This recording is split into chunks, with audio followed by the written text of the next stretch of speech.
தூத்துக்குடி திருப்பூர் வழித்தடத்தில் புதிய பேருந்து சேவையை அமைச்சர் கீதா ஜீவன் கொடியசைத்து துவக்கி வைத்தார்.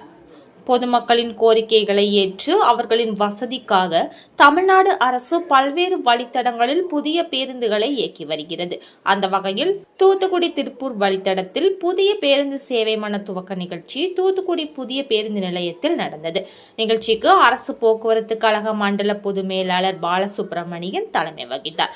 கோட்ட மேலாளர் ரமேசன், கிளை மேலாளர் ரமேஷ் பாபு ஆகியோர் முன்னிலை வகித்தனர். துவக்க நிகழ்ச்சியில் சமூக நலன் மற்றும் மகளிர் உரிமைத்துறை அமைச்சர் கீதா ஜீவன் கலந்து கொண்டு புதிய பேருந்து சேவையை கொடியசைத்து துவக்கி வைத்தார்.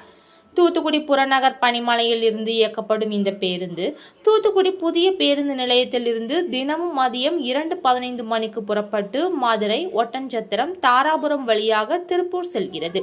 விழாவில் போக்குவரத்து கழக உதவி பொறியாளர் சுரேஷ்குமார், மாநகர திமுக செயலாளர் ஆனந்தசேகரன், துணை செயலாளர் கீதா முருகேசன், திமுக தோமுக நிர்வாகிகள் கருப்பசாமி, சந்திரசேகர், நாகராஜ், சுப்பிரமணி, லிங்கசாமி, செண்பகராஜ், மாநகர இளைஞரணி அமைப்பாளர் அருண் சுந்தர், பொதுக்குழு உறுப்பினர் கஸ்தூரி தங்கம், மாவட்ட மருத்துவர் அணி தலைவர் அருண்குமார், பகுதி செயலாளர் ஜெயக்குமார், மாவட்ட மகளிர் அணி அமைப்பாளர் கவிதா தேவி மற்றும் மணி, ஆல்பர்ட் உள்பட பலர் கலந்து கொண்டனர்.